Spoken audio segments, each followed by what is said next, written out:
Hello दोस्तों, नमस्कार। आप सभी का स्वागत है आपके अपने परिवार शिक्षा 24/7 में। तो देखिएगा दोस्तों, जैसा कि हम आपको बता दें कि हम लेखपाल प्रीवियस पेपर की श्रृंखला करा रहे हैं दोस्तों।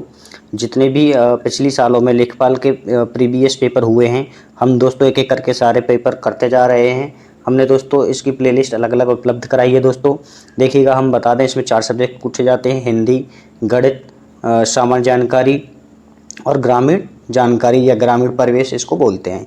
तो दोस्तों हमने सब्जेक्ट वाइज अलग अलग प्लेलिस्ट आपको उपलब्ध करा दी है दोस्तों। शिक्षा 24/7 यूट्यूब प्लेटफॉर्म पर जाकर आप देख लीजिए, सारी वीडियो आपको देख लीजिएगा, वहाँ पर उपलब्ध हो जाएंगी। तो दोस्तों जैसा कि हम आपको बता दें कि हमने अभी तक कितने पेपर करे हैं। देखिएगा, राजस्व लेखपाल भर्ती परीक्षा 2015 प्रथम पाली का हम कर चुके हैं दोस्तों।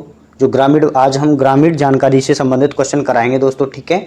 तो हम हिंदी का और तुम्हारा सामान्य जानकारी का सारे कंप्लीट कर चुके हैं। अब हम ग्रामीण जानकारी यानी ग्रामीण परिवेश का एक एक करके पेपर हम कर रहे हैं, ठीक है। तो देखिए, हम बता दें आपको हमने अभी तक कौन कौन से पेपर कर लिए हैं। राजस्व भर्ती परीक्षा जो 2015 में हुई थी, प्रथम पाली का हम दोस्तों कर चुके हैं। राजस्व लेखपाल भर्ती परीक्षा 2015 द्वितीय पाली का भी हम दोस्तों कर चुके हैं, ठीक है दोस्तों। देखिएगा, ऐसे चकबंदी लेखपाल भर्ती परीक्षा 2015 प्रथम पाली ये भी कर चुके हैं। चकबंदी लेखपाल भर्ती परीक्षा 2015 में हुई थी द्वितीय पाली का, ये भी हम कर चुके हैं दोस्तों। इसी प्रकार चकबंदी लेखपाल भर्ती परीक्षा 2008 जिलेवार फर्स्ट, ये भी हम ग्रामीण जानकारी के सारे प्रश्न कर चुके हैं। आज हम दोस्तों चकबंदी लेखपाल भर्ती परीक्षा 2008 जिलेवार, ये जो ग्रामीण जानकारी से संबंधित प्रश्न पूछे जाते हैं वो हम आपको कराने जा रहे हैं। तो दोस्तों देखिएगा, हम आपको बता दें कि इसमें 15 प्रश्न पूछे गए थे ग्रामीण जानकारी की। तो देखिएगा, आज हम 15 प्रश्न बहुत ही महत्वपूर्ण कराने जा रहे हैं, ठीक है। चलिएगा दोस्तों, स्टार्ट करते हैं। देखिएगा दोस्तों, आज का पहला प्रश्न है, फसल चक्र किसे कहते हैं? बताइएगा दोस्तों, इस प्रश्न का राइट आंसर क्या होगा? विभिन्न फसलों की क्रमिक कृषि को, फसलों की उत्पादकता को, भूमि की उर्वरता को, बीजों की प्रामाणिकता को। तो दोस्तों इसका राइट आंसर हो गया, बताइएगा, विभिन्न फसलों की क्रमिक कृषि को। क्या दोस्तों? इसका राइट आंसर हो गया option number A is the right answer, विभिन्न फसलों की क्रमिक कृषि को। देखिएगा, ध्यान दीजिएगा दोस्तों, भूमि के एक भाग पर निश्चित अवधि में विभिन्न फसलों की क्रमिक कृषि को फसल चक्र कहते हैं, ठीक है दोस्तों। चलिएगा, अगला प्रश्न देखिएगा। अगला प्रश्न है हमारा प्रश्न नंबर 2। देखिएगा, प्रश्न नंबर 2 है, नीली क्रांति का संबंध है। बताइएगा दोस्तों, इस प्रश्न का राइट आंसर क्या होगा? फसल उत्पादन, तिलहन से, मत्स्य पालन से, दलहन से, यानी नीली क्रांति का संबंध किससे है? बताइएगा दोस्तों, इसका राइट आंसर हो गया मत्स्य, यानी कि दोस्तों इसका राइट आंसर हो गया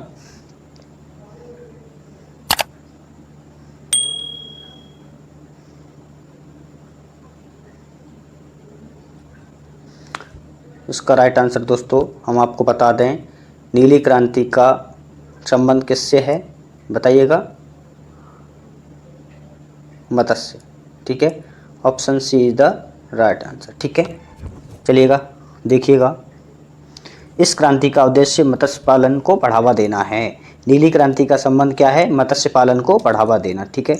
चलिएगा दोस्तों, अगला प्रश्न देखिएगा, प्रश्न नंबर 3। प्रश्न नंबर 3 क्या है? चकबंदी किसे कहते हैं?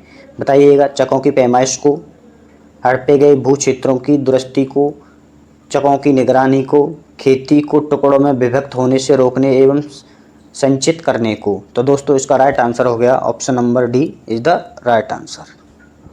Option number D is the right answer. क्या दोस्तों? ध्यान दीजिएगा, चकबंदी वह विधि है जिसके द्वारा व्यक्तिगत खेती को टुकड़ों में विभक्त होने से रोकना संचित कहलाता है, संचित किया जाता है, यानी कि खेती को टुकड़ों में विभक्त होने से रोकने से संचित करने को, यानी कि दोस्तों जो चकबंदी यानी कि चक की बंदी, यानी कि सभी चकों को जोड़े रखना, ठीक है। चलिएगा, अगला प्रश्न है प्रश्न नंबर 4। रेड डॉग किस पौधे में लगता है? रेड डॉग रोग। बताइएगा दोस्तों, इसका राइट आंसर क्या होगा? चने में लगता है, गेहूं में, गन्ने में, कपास में। तो दोस्तों इसका राइट आंसर है गन्ने में। जो ये रोग है रेड डॉस, ये लगता है दोस्तों गन्ने में। क्या? गन्ने में। देखिएगा दोस्तों, यह रोग गन्ने में लगता है। विश्व में सर्वाधिक गन्ने का उत्पादन ब्राजील में किया जाता है। दोस्तों विश्व में सर्वाधिक गन्ने का उत्पादन कहाँ पर होता है? विश्व में सर्वाधिक गन्ने का उत्पादन दोस्तों कहाँ होता है? बताइएगा इसका। ब्राजील। कहाँ होता है? ब्राजील में। और दोस्तों भारत में सर्वाधिक गन्ने का उत्पादन कहाँ पर होता है? बताइएगा भारत में कहाँ होता है? उत्तर प्रदेश। क्या दोस्तों कहाँ होता है?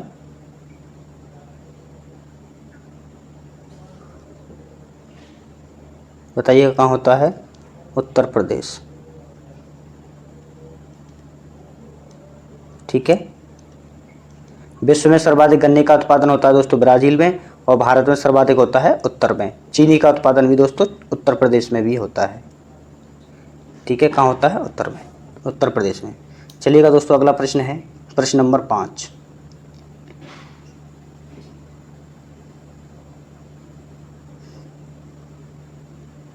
देखिएगा दोस्तों अगला प्रश्न है, निम्न में खरीफ की फसल कौन सी है? बताइएगा इसका राइट आंसर। जौ, चना, चावल, गेहूं। तो दोस्तों इसका राइट आंसर हो गया चावल। क्या दोस्तों? चावल। सी इज द राइट आंसर, चावल। ठीक है, देखिएगा दोस्तों चावल खरीफ की फसल है। इस फसल की बुवाई का समय जून जुलाई में होता है। दोस्तों यह फसल कब बोई जाती है? जून और जुलाई में। ठीक है दोस्तों, देखिएगा शेष उक्त फसल रबी की हैं। देखिएगा जौ, चना और गेहूं, ये किसकी फसल है? रबी की फसल। रबी की फसल क्या है? जौ, चना और क्या दोस्तों? गेहूं। ठीक है, चलिएगा अगला प्रश्न है प्रश्न नंबर 6। कंटूर विधि से खेती कहाँ की जाती है? बताइएगा। पहाड़ों पर, तराई क्षेत्रों में, मैदानी भागों में, नदियों के किनारे। तो दोस्तों इसका राइट आंसर हो गया पहाड़ों पर। कहाँ पर दोस्तों? Option A is the right answer. ठीक है, कंटूर विधि से खेती की जाती है पहाड़ों पर। देखिएगा जैसा कि हम आपको बता दें, कंटूर विधि खेती की एक ऐसी प्रविधि है जो विशेषतः पर्वतीय क्षेत्रों में अपनाई जाती है। उल्लेखनीय है कि भारत के पूर्वोत्तर राज्यों में झूमिंग कृषि होती है। कौन सी कृषि होती है दोस्तों? पहाड़ी और ढाली क्षेत्रों में होती है झूम की खेती। ठीक है, चलिएगा अगला प्रश्न है प्रश्न नंबर 7। प्रश्न नंबर 7 क्या है? बताइएगा। भारत में सहकारिता आंदोलन की शुरुआत कब हुई? बताइएगा दोस्तों सहकारिता आंदोलन की शुरुआत कब हुई थी? 1947 में, 1950 में, 1937 ईस्वी में, 1904 ईस्वी में। तो दोस्तों इसका राइट आंसर हो गया 1904 ईस्वी में। ठीक है, भारत में सहकारिता आंदोलन की शुरुआत 1904 में हुई, जिसके परिणामस्वरूप देश के विभिन्न क्षेत्रों में कुटीर उद्योगों को बढ़ावा मिला। इसके परिणामस्वरूप दोस्तों कुटीर उद्योगों को क्या मिला दोस्तों? बढ़ावा। ठीक है, चलिएगा दोस्तों अगला प्रश्न है, देखिएगा प्रश्न नंबर 8। किसी क्षेत्र की, दोस्तों इसको कर लो, किसी क्षेत्र की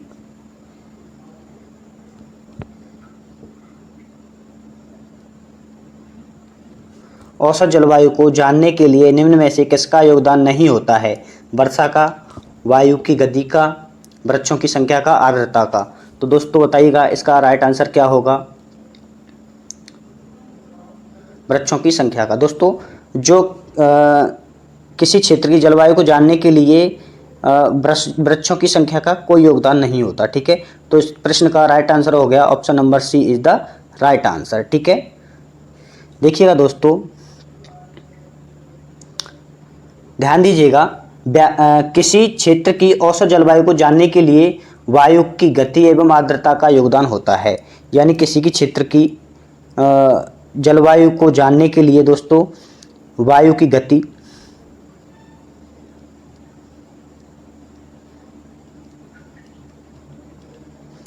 गति, और दोस्तों क्या? आर्द्रता।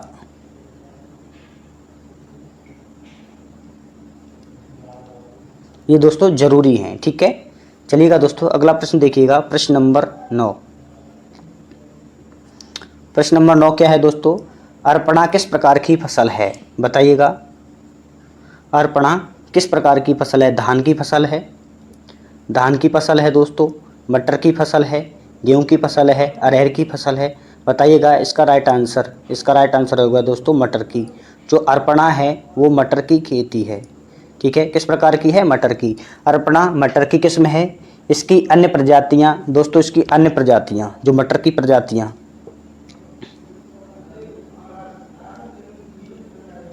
दोस्तों मटर की प्रजातियां हम बता दें आपको, देखिएगा कौन कौन सी हैं। सपना और दोस्तों पूसा,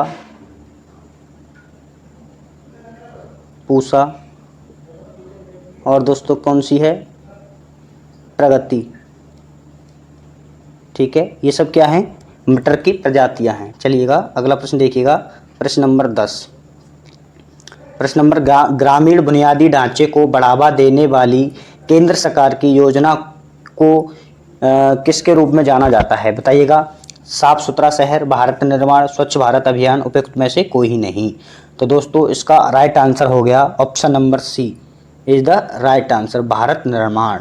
कौन सा है, भारत निर्माण। दोस्तों देखिएगा इसमें ऑप्शन के सीरियल नंबर थोड़ा से अब आउट दिए हैं, यानी कि सीरियल से नहीं है, ए बी सी डी आना चाहिए था।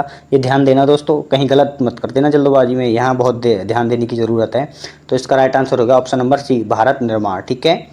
देखिएगा दोस्तों आपको हम बता दें कि गांव के बुनियादी ढांचे, बिजली, पानी, सड़क, आवास एवं शिक्षा तथा स्वास्थ्य को ध्यान में रखते हुए केंद्र सरकार ने इस सुविधा की पूर्ति हेतु 16 सितंबर, क्या दोस्तों, 16 सितंबर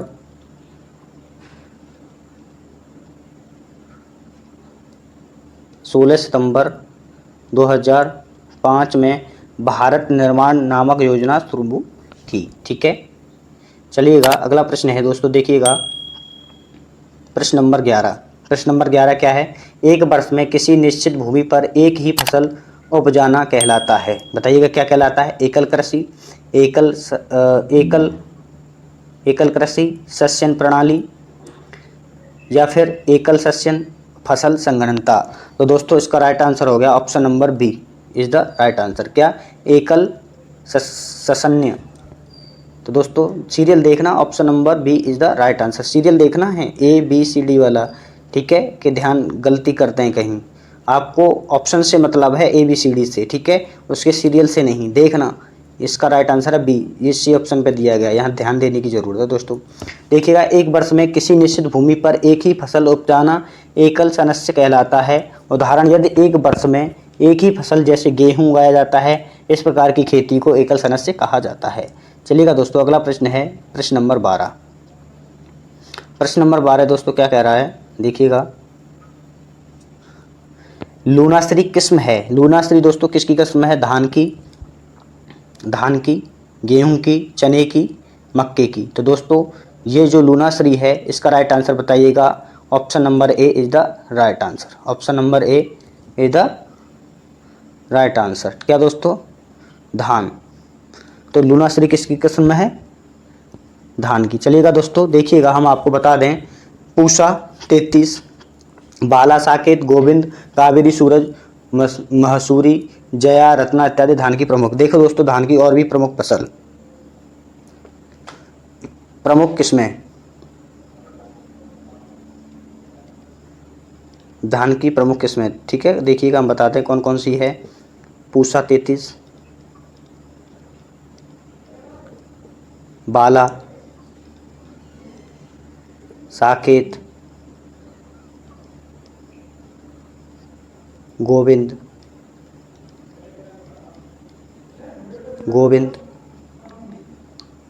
जया, रत्ना, सूरज, कावेरी,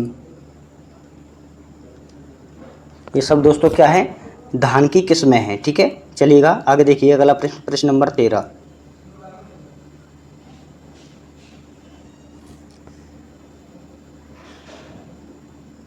देखिएगा दोस्तों प्रश्न नंबर 13 है, ग्राम पंचायत क्या है, बताइएगा।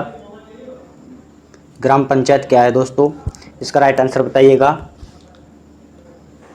स्वायत्त शासन की एक इकाई, एक ग्रामीण संस्था, ग्राम सभा की एक कड़ी, ग्राम विकास में सहभागिता। तो दोस्तों इसका राइट आंसर हो गया option number A is the right answer. ठीक है, क्या? स्वायत्त शासन की एक इकाई। ठीक है, देखिए हमारे संविधान के अनुच्छेद 243 का के अधीन गठित स्वायत्त शासन की इकाई ग्राम पंचायत है। ठीक है, चलिएगा अगला प्रश्न है, देखिएगा प्रश्न नंबर 14। प्रश्न नंबर 14 देखिएगा क्या है दोस्तों? पूसा बेकर एक नई प्रजाति है। पूसा बेकर एक नई प्रजाति है मूंग की, मक्के की, गेहूं की, मसूर की। किसकी है? मसूर की। तो दोस्तों बताइएगा इसका राइट आंसर क्या होगा?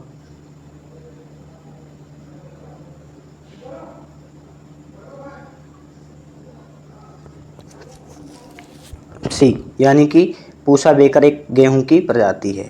ठीक है, देखिएगा ICAR द्वारा गेहूं की नवीनतम किस्म देखिएगा कौन कौन सी हैं। HI 1500,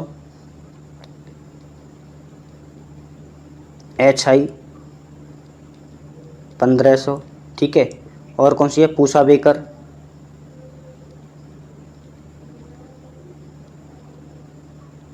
Pusa baker, MP 4010। ठीक है, और दोस्तों देखिएगा गेहूं की किस्म HS 420 और HS 335। ये सारी दोस्तों गेहूं की प्रजातियां हैं। चलिएगा दोस्तों अगला प्रश्न देखिएगा, और ये दोस्तों सीरीज का प्रथम और ये लास्ट अंतिम प्रश्न। भारत में जीवांश खेती की शुरुआत कब की गई? भारत में जीवांश खेती की शुरुआत कब की गई दोस्तों बताइएगा? अक्टूबर 2004, जून 2004, अक्टूबर 2005, जून 2005। बताइएगा दोस्तों इसका राइट आंसर क्या होगा? Option number A is the right answer, October 2004। ठीक है, भारत में जीवांश खेती की शुरुआत अक्टूबर 2004 से हुई थी। इसको NPOF, इसको दोस्तों क्या? NPOF यानी कि national project on organic farming के नाम से जाना जाता है। ठीक है, ठीक है दोस्तों, धन्यवाद। हम आपको आशा करते हैं क्लास अच्छी लगी होगी, आपको सारे क्वेश्चन समझ में आए होंगे दोस्तों। तो आप अपने परिवार शिक्षा 24/7 को दोस्तों सब्सक्राइब कर लीजिएगा जाते जाते, और लाइक करिएगा वीडियो को, और दोस्तों के साथ शेयर करिएगा। ठीक है, जिससे कि हम आगे भी इसी प्रकार आपको वीडियो उपलब्ध कराएं। और दोस्तों अगर आपने चैनल सब्सक्राइब कर लिया, और नोटिफिकेशन को भी जो बेल आइकन को प्रेस कर देना, जिससे कि नोटिफिकेशन आप तक आसानी से मिल जाएगा। ठीक है, चलिएगा।